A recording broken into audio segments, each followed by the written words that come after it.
esta pregunta es una pregunta que frecuentemente nos hacen los pacientes, ¿no? ¿Cómo he desarrollado yo un trastorno neurológico funcional? La respuesta es compleja en el sentido de que influyen múltiples factores que me rodean y que pueden hacer al cerebro o a la persona más vulnerable a mal funcionar. Y dentro de esto, nosotros nos guiamos, como en el resto de la medicina debería de ser, por un modelo biopsicosocial, es decir, influyen factores muy biológicos, influyen factores psicológicos, cognitivos, emocionales y factores sociales.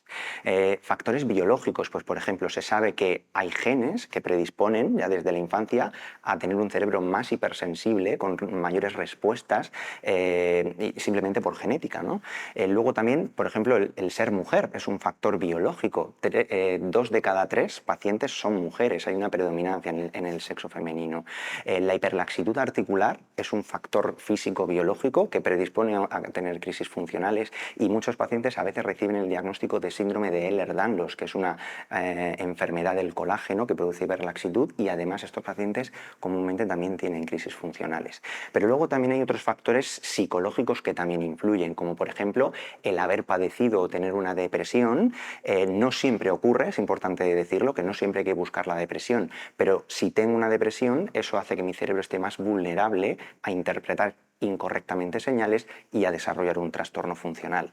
Un trastorno de ansiedad también predispone a que mi cerebro active más rápidamente el mecanismo de disociación que hemos hablado en el otro vídeo y se haga más proclive a tener crisis funcionales. Y luego factores sociales, entre ellos, muchos de ellos son la incertidumbre diagnóstica, es decir, estoy teniendo episodios de convulsiones donde además no me dan un diagnóstico, me dicen que no es epilepsia, pero a lo mejor no me dicen un diagnóstico estricto. Entonces esa incertidumbre y ese periplo médico que hacen los pacientes a veces es otro mecanismo que enroca y cronifica mucho más los síntomas, ¿no?